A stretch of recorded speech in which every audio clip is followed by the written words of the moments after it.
dire que quand tu ne goûtes pas le sucre, que ce n'est pas du sucre. Tout ce qui est féculent, c'est du sucre. En septembre et octobre, tu ne nous as pas abandonnés. Et en novembre, Seigneur, tu étais près de nous, tu nous as pris par la main. Dans les moments difficiles, dans les moments de questionnement, tu as été avec nous. Et en décembre, nous voulons te confier ce mois. Nous voulons te confier tous les jours de décembre.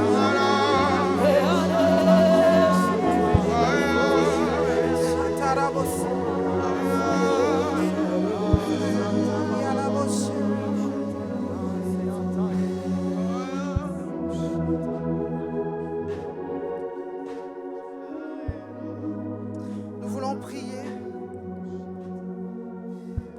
Nous voulons déclarer. Tu as peut-être eu des attentes et tu vois comment l'année est en train de s'écouler et tu te dis, comment cela va se faire? Est-ce que ça va encore arriver? Est-ce que ça va encore se produire? Je voudrais que tu déclares qu'il y a encore 31 jours pour que ces promesses s'accomplissent dans ta vie. Ah oui, il y a encore 31 jours. 2024 n'est pas fini. Ce qu'il t'a promis en 2024, tu as encore 31 jours pour le vivre. Alors commence à le déclarer. Commence à déclarer. Seigneur, tes promesses sont oui et amen. Ah, les promesses que tu nous as faites en 2024 vont s'accomplir. Elles s'accompliront certainement. Parce que nous faisons confiance dans la fidélité de celui qui a fait la promesse. Nous faisons confiance dans le sérieux de celui qui a fait la promesse. Ah, Shadarabos. Yagarabos, Setekeriarabos. Ah, Takareba, Setekeriarabos. Seterabos. Libralabos, Satababa. Ayadarabos.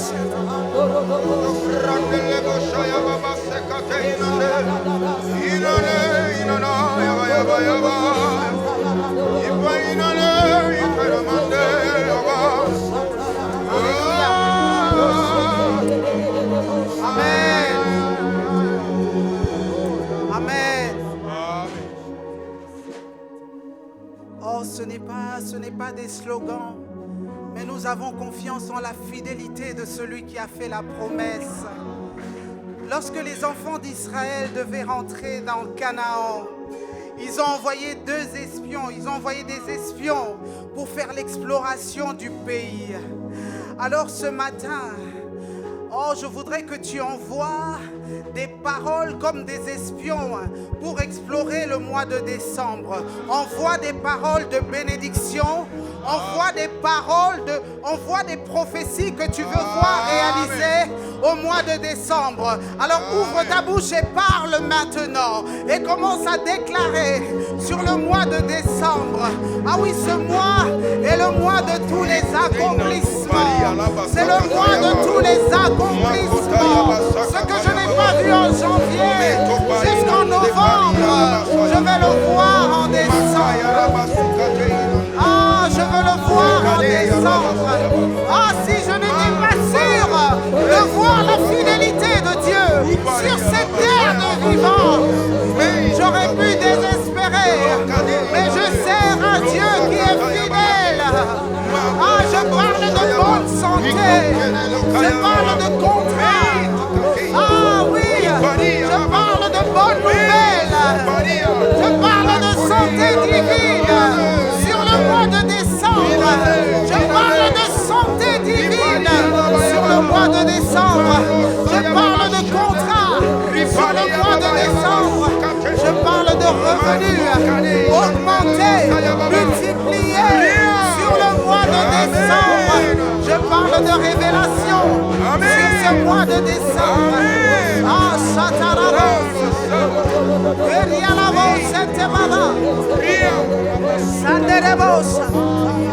Irialabos, Setekerialababa. Ah, hallelujah. était bon, que c'était un pays où coulait le lait et le miel. Mais ils ont aussi vu des géants. Alors ce matin, nous ne voulons pas ignorer les desseins de l'ennemi. Nous ne voulons pas ignorer les desseins de l'ennemi. Nous ne pouvons pas l'empêcher de forger des armes. Mais la Bible déclare que toute arme forgée contre toi sera sans effet. Sera sans effet. Alors maintenant, lève-toi et commence à déclarer. Commence à détruire. Je détruis les œuvres de l'ennemi. Sur ce mois de décembre, dans le nom puissant de Jésus. Dans le nom puissant de Jésus. Des projets de maladie. Des projets d'accidents. Je les détruis. Dans le nom de Jésus. Des projets de confusion. Je les détruis. Dans le nom de Jésus. Dans le nom de Jésus. Dans le nom de Jésus. Tu ne toucheras pas à ma famille. Tu ne toucheras pas à ma femme. Tu ne toucheras pas à mon mari. Tu ne toucheras pas à mon travail. À mes enfants. À mon église. Au nom de Jésus. Au nom de Jésus. Et en même temps, nous faisons l'aspersion du sang de Jésus sur le mois de décembre.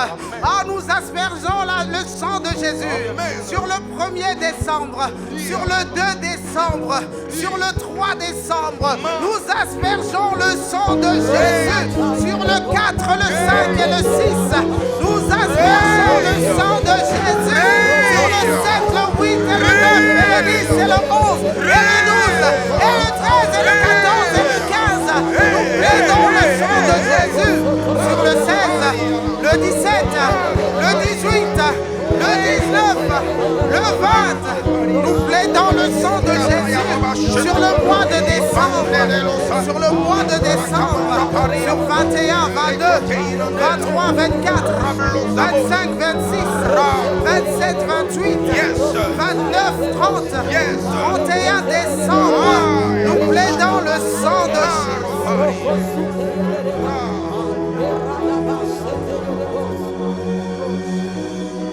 Alléluia. Parce que la Bible dit que le sang de Jésus parle mieux que le sang d'Abel. Amen. Et en anglais, on dit il déclare des meilleures choses. Il parle de meilleures choses. Le sang d'Abel parlait de vengeance, mais le sang de Jésus parle de rédemption. Il parle de restauration. Il parle de restitution. Alors tu peux avoir confiance que ce sang parlera tout le long du mois de décembre. Au nom de Jésus. Au nom de Jésus. Oh, merci Seigneur.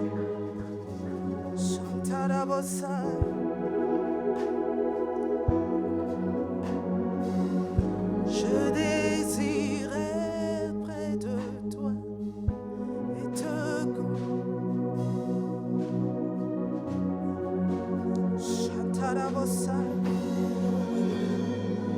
oh mon Dieu, lève tes mains là où tu es, nous voulons l'adorer. Vers toi.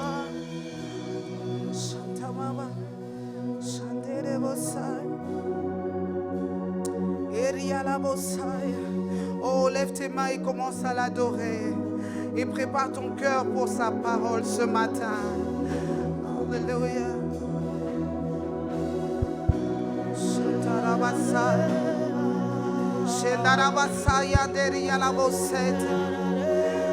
Ouvre notre esprit, Seigneur, afin que nous puissions comprendre ta parole.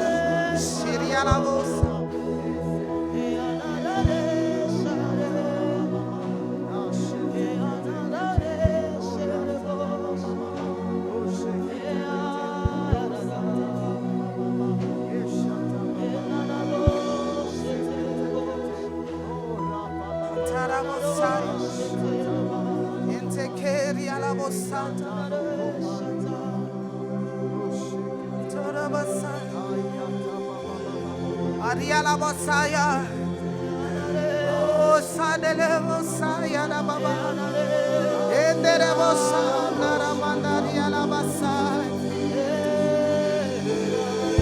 Je désire être près de toi et te confier toute ma vie. Je viens simplement t'adorer. Oh mon Dieu, je lève les mains vers toi. De tout mon cœur t'adore. J'ai besoin de ta voix.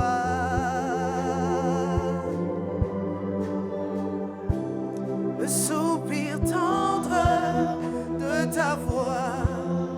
Seigneur, parle-nous ce matin. Oh, j'ai besoin de ta voix. Sharanabosai, le soupir tendre de ta voix. Seigneur, j'ai besoin de ta voix. J'ai besoin de ta voix. Satarie, parle à mon cœur ce matin. Parle à mon cœur ce matin. Oh, feu du fondeur, je n'ai qu'un désir. Feu, feu, feu du fondeur. Ce matin, mon seul désir, je n'ai qu'un désir. Feu, feu, feu du fondeur. Viens extirper le mal de mon cœur, feu du fondeur. Je n'ai qu'un désir. Feu, feu, feu du fondeur. Le seul désir de mon cœur, je n'ai qu'un désir. Être seul, être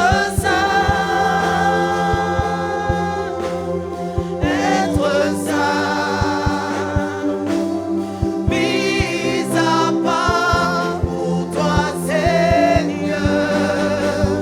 Oui, j'ai choisi d'être saint, mis à part pour toi, mon seul maître, et être prêt à obéir.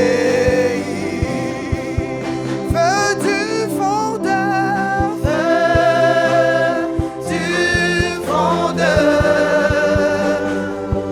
c'est mon désir. Je n'ai qu'un désir,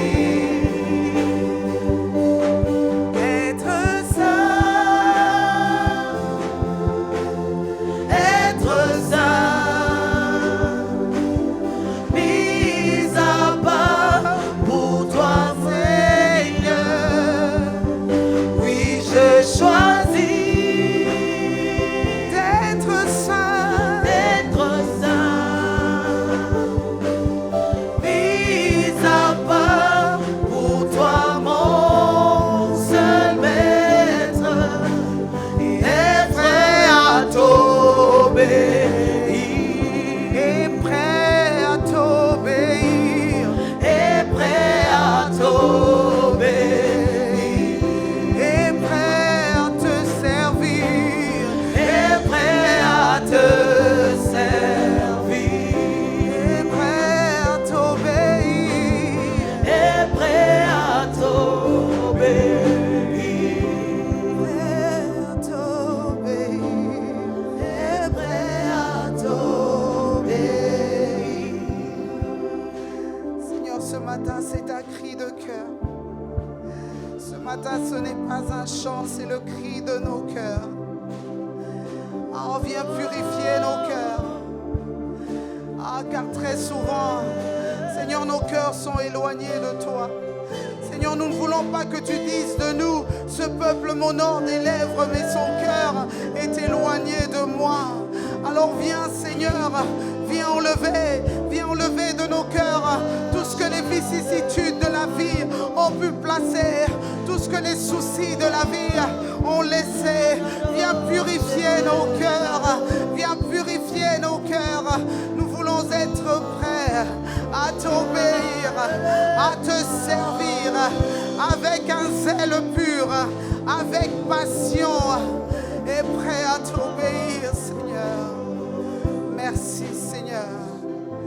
Amen. Amen. Amen.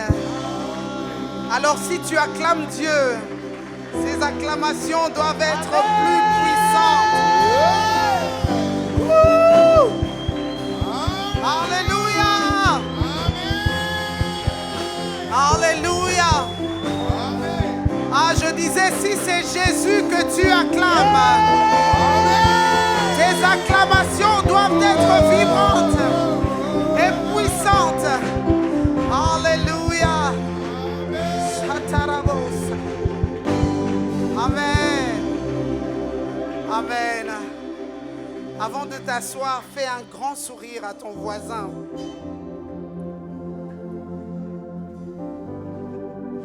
Et prenons place dans la présence de Dieu. Merci les chants.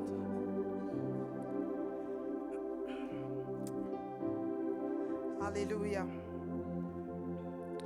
Ce matin, je voudrais rendre grâce à Dieu pour le leadership de cette église, Impact Centre Chrétien.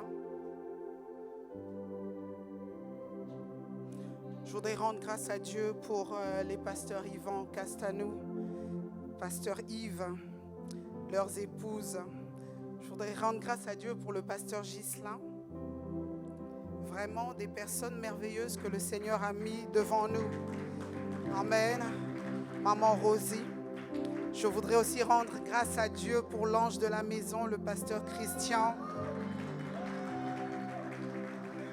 Alléluia. Je rends grâce à Dieu parce qu'il m'a fait grâce et j'ai reconnu que le Seigneur m'a visité. Amen. Amen. J'aurais pu me tromper, mais c'est Dieu qui m'a mis sur le bon chemin. Amen. Un homme extraordinaire, vraiment, avec un cœur de Dieu, avec un cœur de serviteur. Puisque nous parlons du cœur, ce n'est pas une parole très populaire. Ce n'est pas une parole très populaire. Vous savez, plusieurs fois dans l'église, on est en train de chercher plusieurs choses. On est en train de chercher plusieurs choses. Mais parfois, le Seigneur nous demande simplement une seule chose. Amen. Alors ce matin, le titre de mon message, c'est « Ton cœur, c'est allié pour ta destinée ». Ton cœur, c'est vraiment l'atout majeur que Dieu nous a donné, que Dieu t'a donné pour accomplir ta destinée. Amen. Amen. La Bible déclare dans Proverbe 83, un texte que nous devrions maintenant citer de concert. Garde ton cœur. Je n'entends rien. Bah, tu peux lire. Je pensais que tu allais le déclarer de mémoire. Garde ton cœur plus que toute autre chose, car de lui viennent les sources de la vie. Et dans Parole de vie, on dit de surveiller ton cœur. Surveille ton cœur. Vous savez, c'est subtil pour que l'ennemi injecte un venin dans ton cœur. C'est très subtil. Tu peux être là dans un moment de paix, dans un moment de joie. Il suffit que quelque chose se passe pour que ton cœur soit atteint. Le diable en a après ton cœur. Il n'en a pas après tes biens. Même s'il touche tes biens, c'est pour toucher ton cœur. Oui. Si tu es dans une situation compliquée, c'est parce qu'il cherche à atteindre ton cœur. Et dans parole de vie, il est dit par-dessus tout, surveille ton cœur, car il est la source de la vie. Surveille. Lorsqu'on surveille, on fait plus attention. On accorde de l'attention lorsqu'on surveille. En tout cas, lorsqu'on surveille bien, on accorde de l'attention. Et rien ne devrait nous échapper lorsqu'on surveille. Amen. Amen.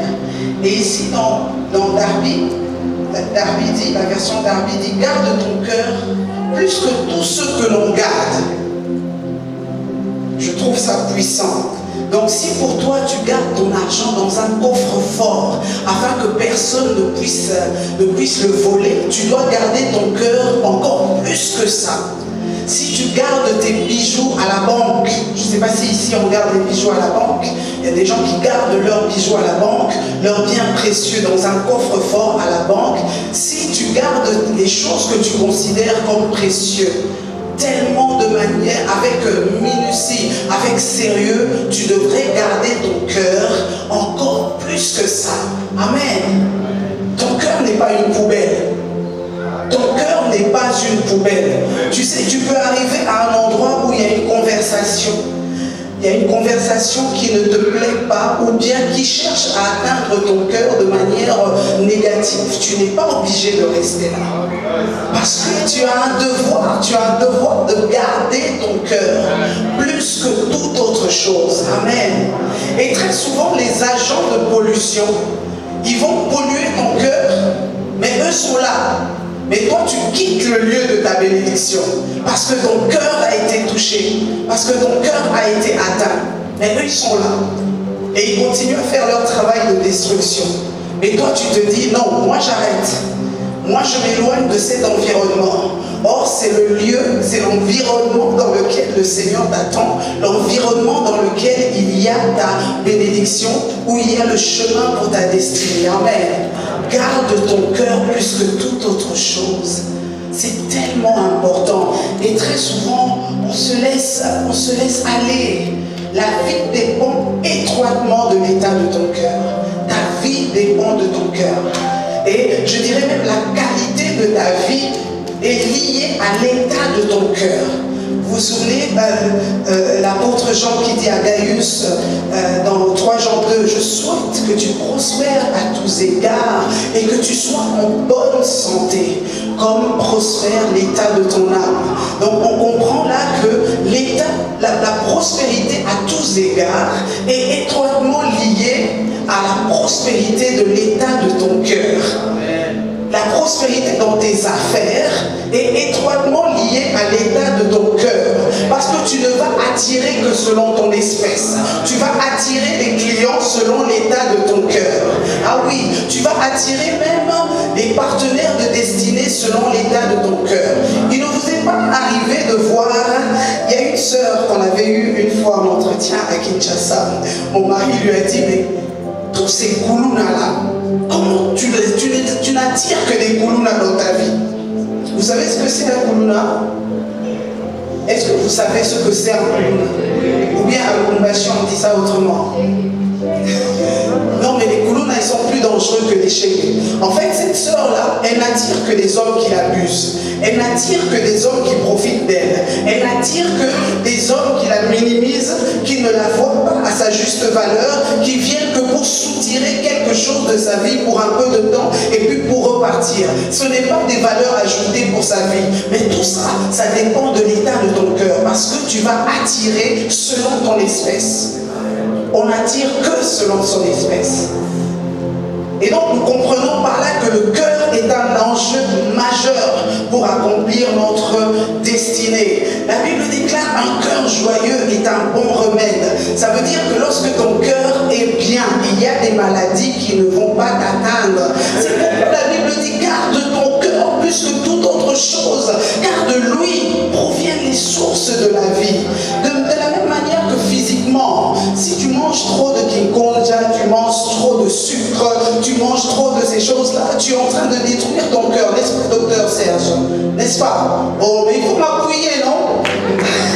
Lorsque tu manges n'importe quoi, lorsque tu manges trop de boukari, vous savez que le boukari, c'est que du sucre en fait. C'est du sucre en fait. C'est même pas quand tu ne...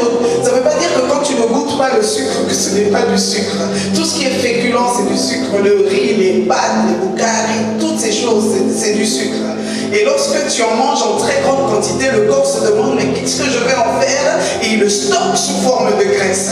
Et cette graisse vient se mettre sur tes viscères, vient se mettre sur tes artères et te causer des maladies cardiovasculaires, du diabète, de l'hypertension.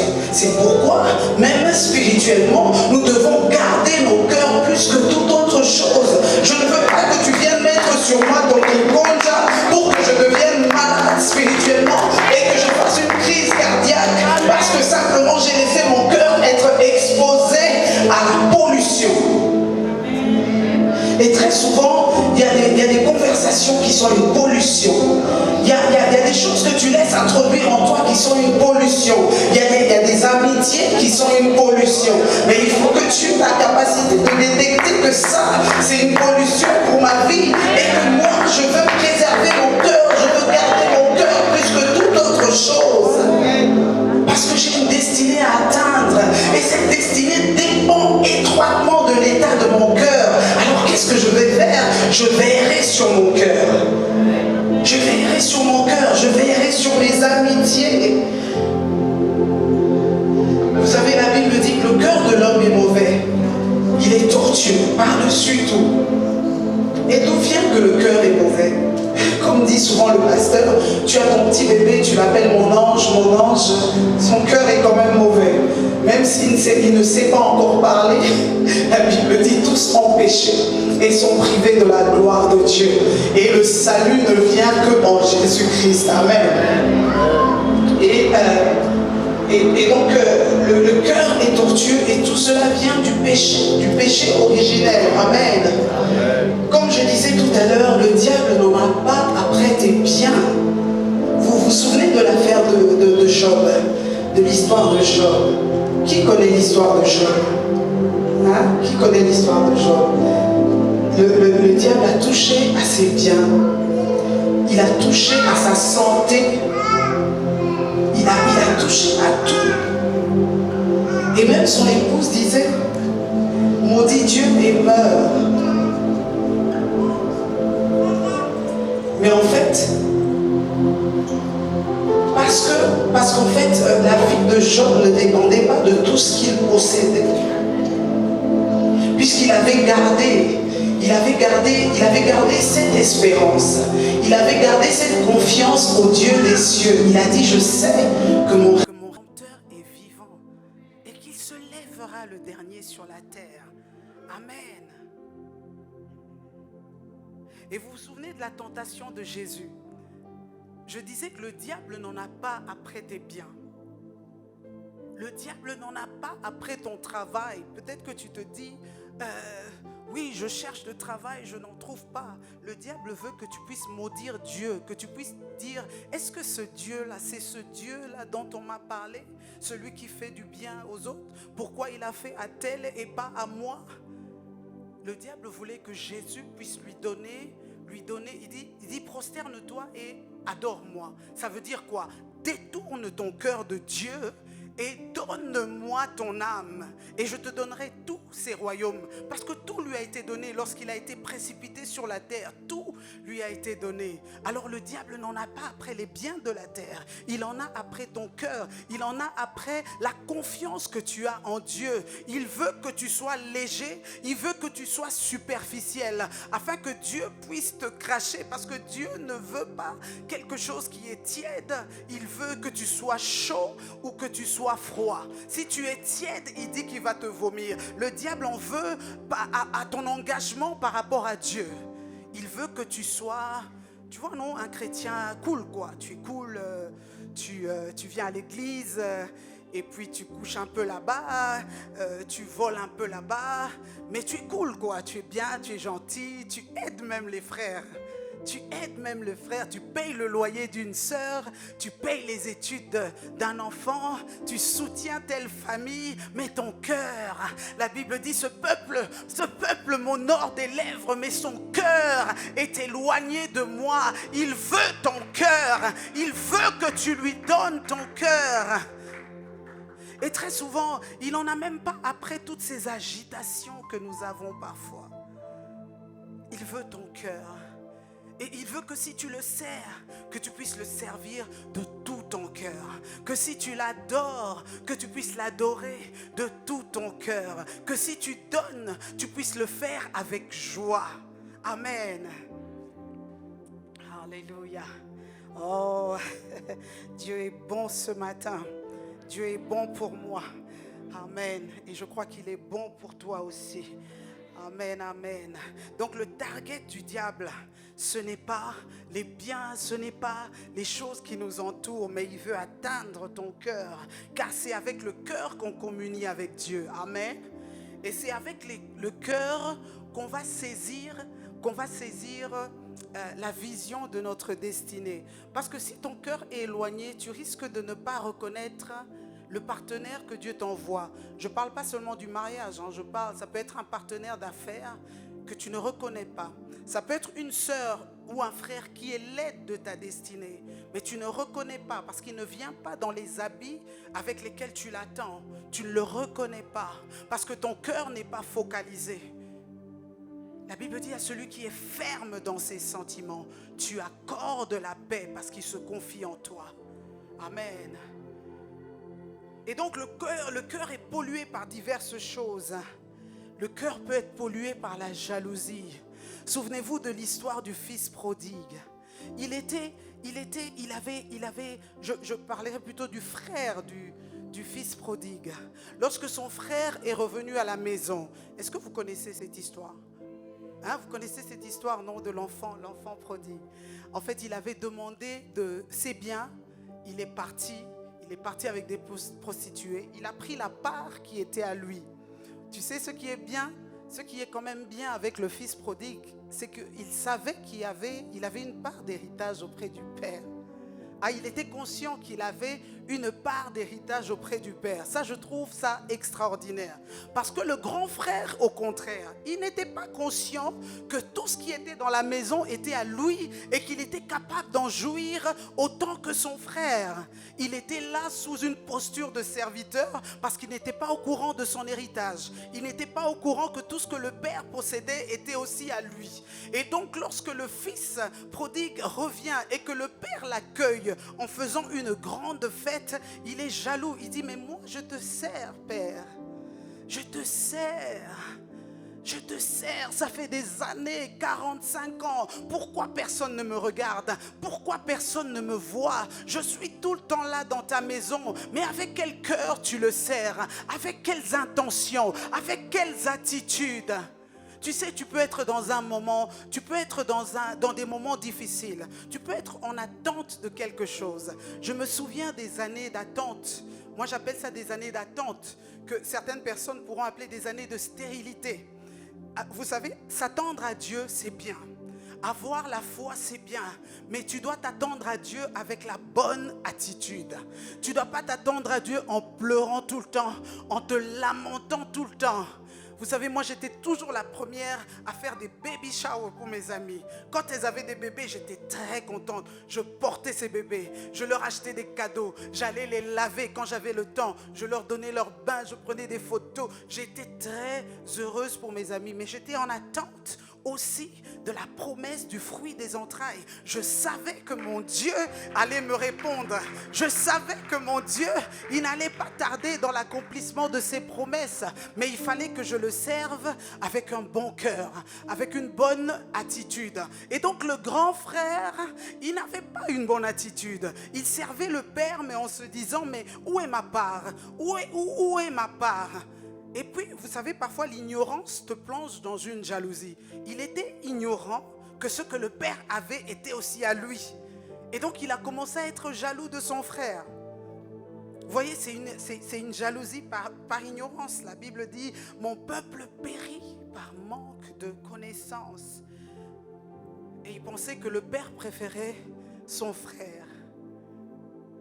Mais son frère, ce qui est extraordinaire aussi, vous savez, Dieu aime. Avec Dieu, c'est une affaire de cœur. Dis à ton voisin, c'est une affaire de cœur. Dis encore, c'est une affaire de cœur. Il est parti. Il est parti même avec des prostituées, la Bible dit. Il mangeait avec des pourceaux, des porcs.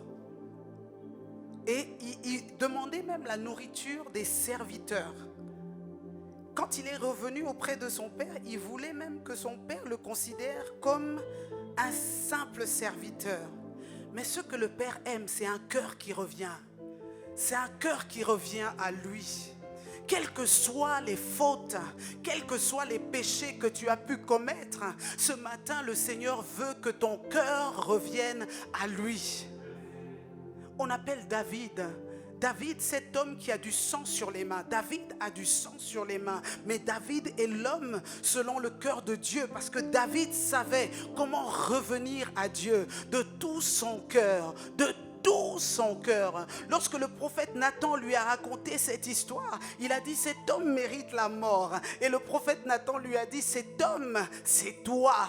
Et David s'est effondré. Il a pris le sac et la cendre et il a commencé à composer le psaume 51. Ce psaume de repentance où il demandait pardon à Dieu pour le péché qu'il avait commis. Mais parce qu'il avait fait de tout son cœur, Dieu deal avec notre cœur. Avec notre cœur. Ne soyons pas superficiels. Ne soyons pas superficiels.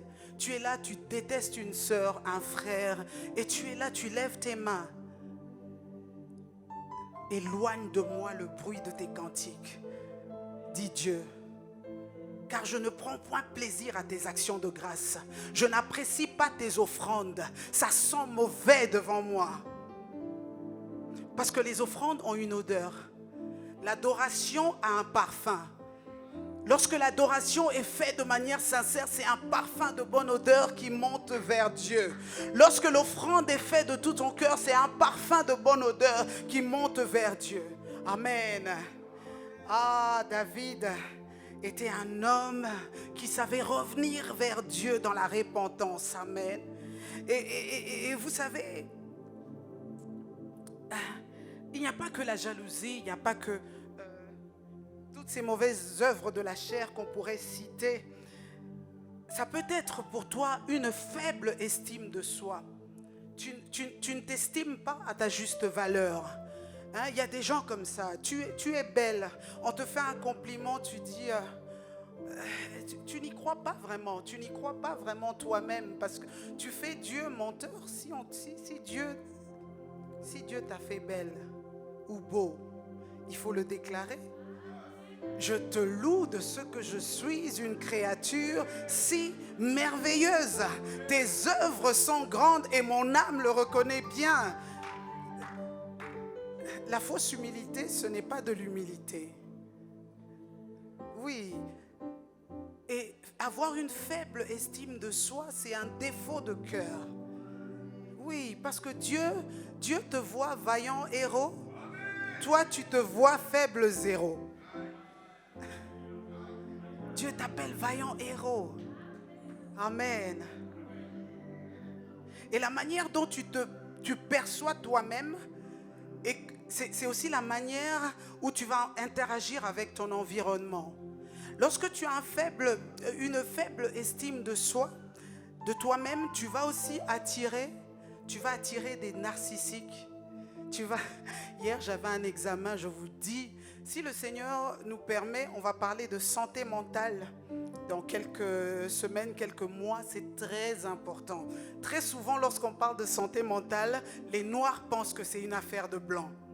Mais très souvent, il y a beaucoup de malades mentaux, beaucoup de personnes qui ont des problèmes de santé mentale autour de nous.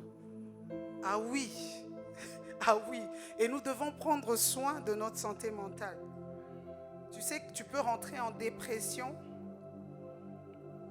Tu peux entrer en dépression parce que tu as prêté tes oreilles pour entendre des choses que tu ne devais pas entendre. Et ça commence par une déprime. Ça commence par une déprime. Et après 8 jours, tu passes à un nouveau stade. Non, ça va être trop long à expliquer. Alors quand je faisais cet examen, le titre de l'examen c'était les personnalités difficiles. Et là c'est pas encore des maladies, c'est tout simplement des personnalités difficiles. Il y a des gens qui ont des personnalités difficiles. Et il faut les comprendre pour pouvoir vivre avec eux. Comme je disais à une sœur, tu dois prendre quelqu'un dans tout son contexte en fait. Si quelqu'un vient et me lance une injure, hein, si je prends juste l'acte posé, je peux être vraiment complètement à côté. Mais si je regarde le cadre, si je regarde tout son contexte, je comprends que de lui ne peut sortir que ce genre de choses. Les gens blessés blessent. Oui, très souvent tu condamnes la personne, mais elle ne sort que ce qu'il y a dans son cœur. L'homme bon tire les bonnes choses de son bon trésor de son cœur. L'homme mauvais aussi va tirer des mauvaises choses du trésor de son cœur. Et donc là, tu vas apprendre à comprendre les gens avec lesquels tu vis, parce que il est comme ça. Il est comme ça parce qu'il est comme ça. Et s'il ne cherche pas de l'aide, il va rester comme ça. Et si tu te maries avec quelqu'un de blessé, il va finir par te blesser en te disant que je t'aime. Ah oui, vous voyez les femmes battues? L'homme te bat et puis le lendemain matin, il te ramène un cadeau. Parce qu'il regrette. Il regrette parce que le bien qu'il veut faire, il le sait, mais il ne peut pas le faire parce qu'il y a une autre loi qui parle en lui. Il y a quelque chose qui est en lui, qui a été enregistré dans son âme. Il fait le mal sans le vouloir. Il sait que c'est mal et qu'il ne doit pas le faire, mais il le fait. Il le fait. Et puis toi aussi, tu commences à lui trouver des raisons. Tu dis, sûrement, c'est parce que j'ai fait ceci. Sûrement, c'est parce que je n'ai pas fait cela. Et tu rentres dans une spirale. Oh, le cœur de l'homme est mauvais. Il y a aussi la comparaison. Pourquoi elle? Pourquoi lui? Pourquoi pas moi? Pourquoi pas moi? Vous savez l'histoire de Marthe et Marie. Hein, Seigneur, pourquoi elle reste là à ne rien faire et moi je dois tout faire? Moi j'ai envie de dire à Marie, fais simplement ta part. Fais simplement ta part. C'est peut-être une histoire de priorité. Pour l'instant, c'est Marie qui est auprès de Jésus. Quand tu auras fini de servir Jésus, tu pourrais aussi t'asseoir à ses pieds. Amen. Amen. Ah oui, parce que aussi importante que peut-être Marie, Marthe aussi est importante. Amen. Ah oui, parce que s'il n'y avait pas Marthe, la salle ici, elle ne serait pas nettoyée. S'il n'y avait pas des Marthe, il n'y aurait pas des chaises qui seraient placées. Parce que Marie est auprès de Jésus. Il est en train de prier, il est en train de contempler, elle est en train d'observer, elle est en train d'adorer. Ah, mais il faut des Marthe aussi pour travailler. Amen. Amen. Donc c'est une question de priorité, c'est une question de moment. Amen. Alors quelqu'un pourrait me demander, mais comment faire pour garder son cœur? Hein? Est-ce que tu es en train de te poser la question, comment faire pour garder son cœur? Est-ce que vous êtes toujours là? Est-ce que ça rentre? Alors pose-moi la question, Lila, comment faire pour garder mon cœur? C'est pas un péché de dire Lila, c'est mon prénom. Alléluia. Alors comment faire pour garder mon cœur? Et je dirais que pour garder ton cœur, tu dois prier. Mais c'est pas seulement prier, kuomba, mais prier de quelle façon? Il y a une façon de prier. Hier, je priais avec une adoration prophétique du pasteur Yvan d'il y a 5 ans, 7 ans ou même 10 ans. Il priait sur ce chant « Purifie mon cœur ».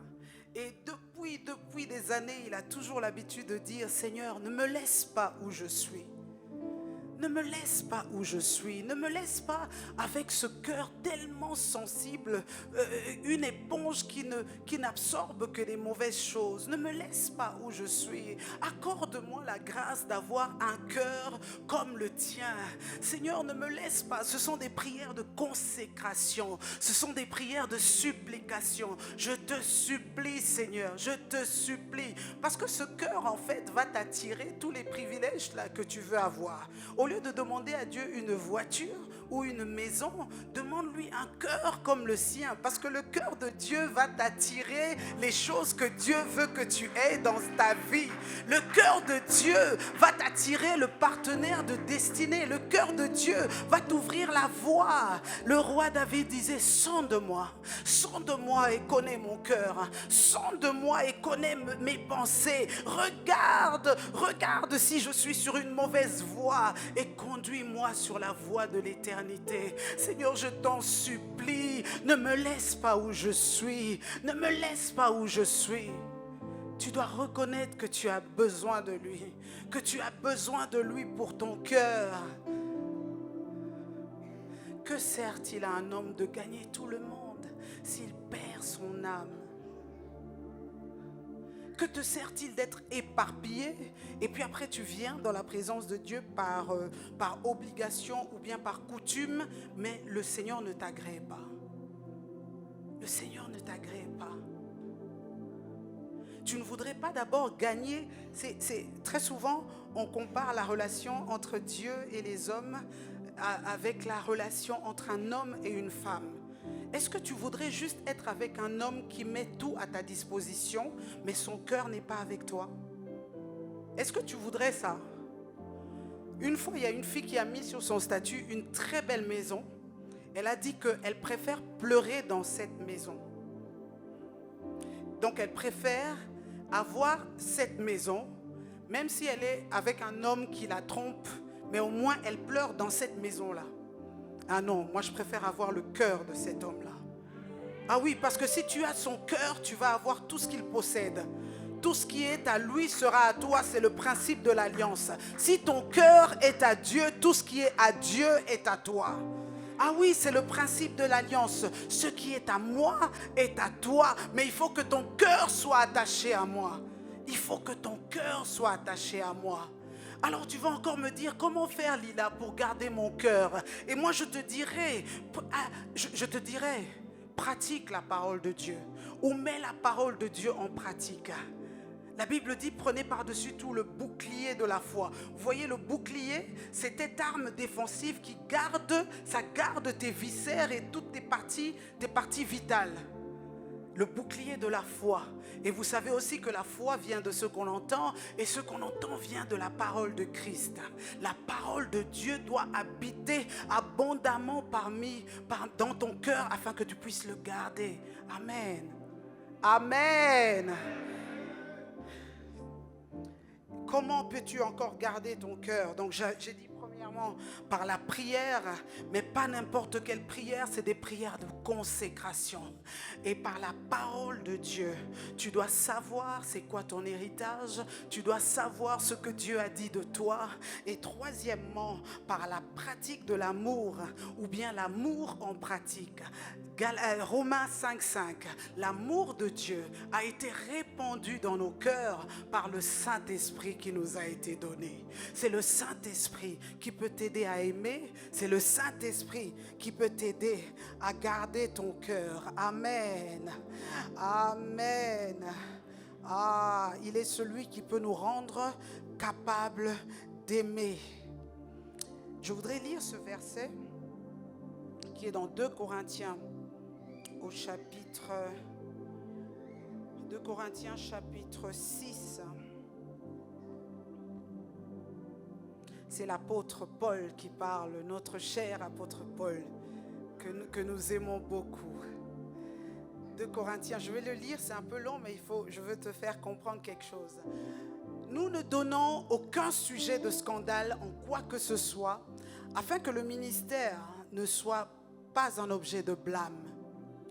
Mais nous nous rendons à tous égards recommandables comme serviteurs de Dieu par beaucoup de patience. Dans les tribulations, dans les calamités, dans les détresses, sous les coups, dans les prisons, dans les troubles, dans les travaux, dans les veilles, dans les jeûnes, par la pureté, par la connaissance, par la longanimité, par la bonté, par un esprit saint, par une charité ou un amour sincère, par la parole de vérité, par la puissance de Dieu, par les armes offensives et défensives de la justice, au milieu de la gloire et de l'ignominie, au milieu de la mauvaise et de la bonne réputation, étant regardés comme des imposteurs, quoique véridiques, comme inconnus, quoique connus, comme mourants, et voici nous vivons, comme châtiés, quoique non mis à mort, comme attristés, nous sommes toujours joyeux, comme pauvres, et nous en enrichissons plusieurs, comme n'ayant rien, et nous possédons toutes choses. Notre bouche s'est ouverte pour vous, Corinthiens. Notre cœur s'est élargi.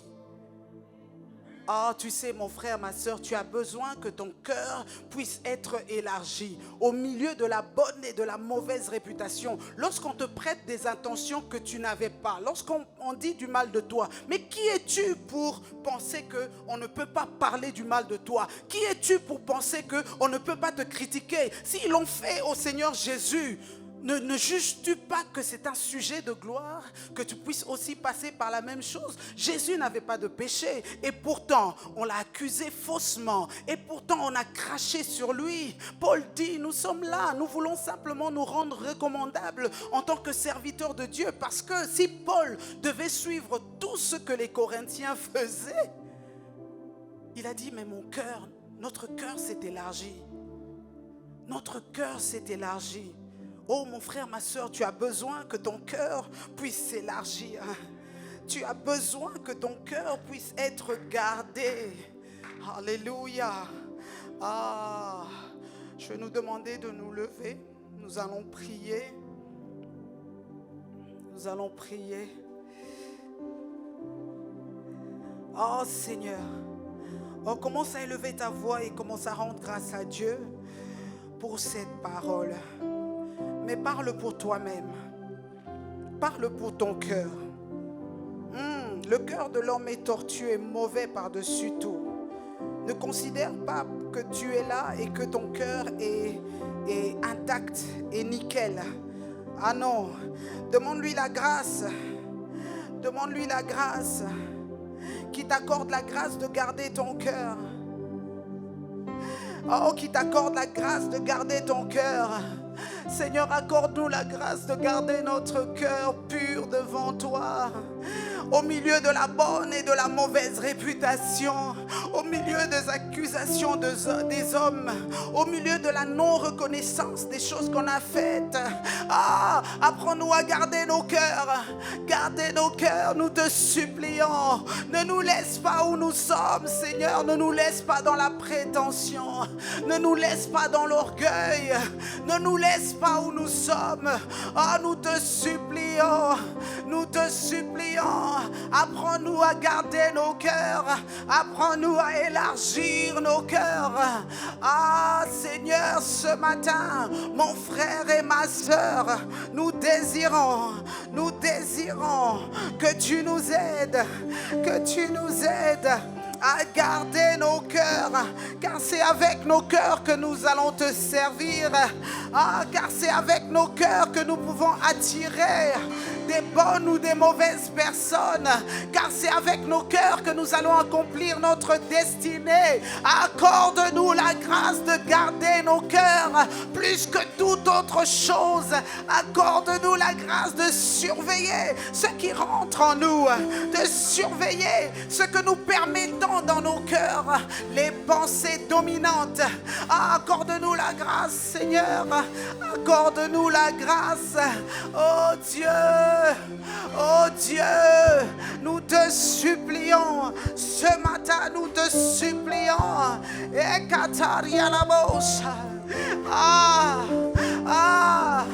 Accorde-nous de garder nos cœurs, même dans l'église. Parfois nous sommes blessés entre frères et sœurs. Nous nous blessons parce que nous ne savons pas garder notre cœur. Oh Seigneur, accorde-nous la grâce de garder nos cœurs. Accorde-nous la grâce. Accorde-nous la grâce de revenir à toi. Accorde-nous la grâce de revenir à toi avec un cœur sincère, avec un cœur repentant, avec un cœur qui te recherche. Oh Seigneur, Seigneur, nous te supplions. Nous te supplions.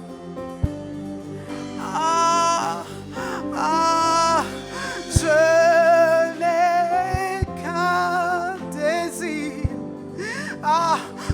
à prier, continue à le supplier. Feu du fondeur, viens enlever les choses, viens enlever les crasses, viens enlever la pollution des mauvaises pensées, la pollution des mauvaises paroles qu'on a reçues. Feu, viens consumer le mal, viens consumer les soucis de la vie qui nous éloignent de toi. Shandaraba, feu,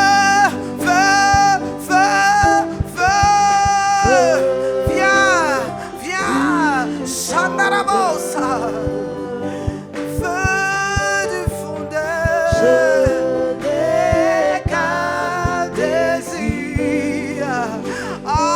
Est-ce que tu es en train de supplier? Est-ce que tu es en train de prier? Est-ce que tu es en train d'implorer? Est-ce que tu es en train de demander? Je n'ai qu'un désir, que mon cœur soit comme ton cœur. Je veux m'exposer, car ceux qui se contemplent sont transformés en la même image. Je n'ai qu'un désir,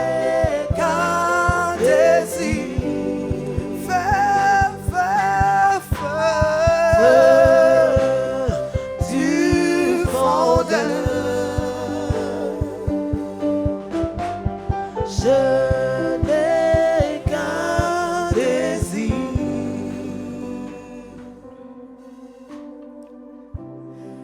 Si tu es là ce matin et que cette parole t'a touché et tu dis je veux connaître ce Dieu-là. Je veux donner ma vie à ce Dieu-là. Si tu es là, lève tes mains. Lève ta main si tu veux donner ta vie au Seigneur. Car c'est lui seul qui peut changer l'état de ton cœur. Est-ce qu'il y a quelqu'un ce matin qui veut donner sa vie au Seigneur?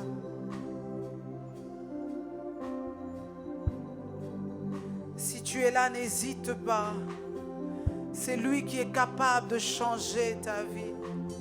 C'est lui qui est capable de changer l'état de ton cœur.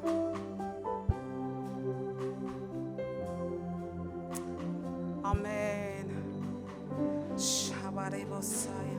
Feu du fondeur. Je n'ai qu'un désir. Feu du fondeur. Nous allons passer à la table du Seigneur. Je n'ai qu'un désir. Feu du fondeur. Rapidement. Je n'ai qu'un désir. Feu du fondeur. Du fondeur. Oh, monte en moi. Je n'ai qu'un désir. Je n'ai qu'un désir. Oh, viens consumer le mal en moi. Feu du fondeur. Je n'ai qu'un désir. Je n'ai qu'un désir. Feu du fondeur. Je n'ai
ta mort et à ta résurrection.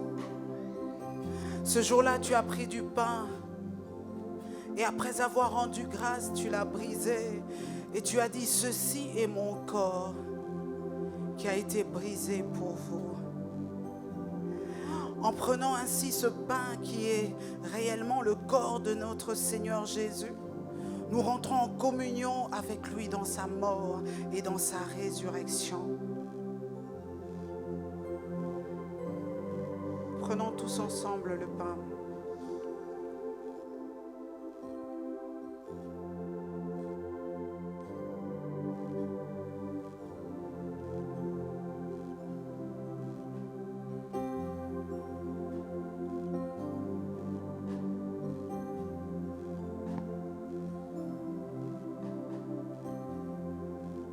De même, après avoir soupé, il a dit, cette coupe, la coupe de bénédiction, c'est l'alliance en mon sang. C'est réellement le sang de Jésus qui a été versé pour nous.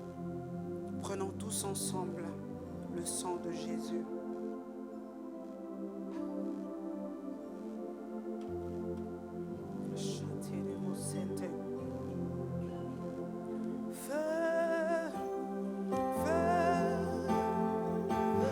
Merci pour le sang. Merci pour la vie. Merci pour ton sang qui patrouille dans mon corps.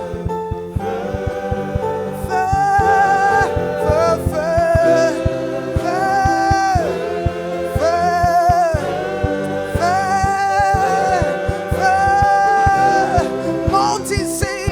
Oh oui, monte en moi. Monte dans mon cœur. Viens enlever. Viens enlever. Viens extirper ces choses qui m'éloignent de toi.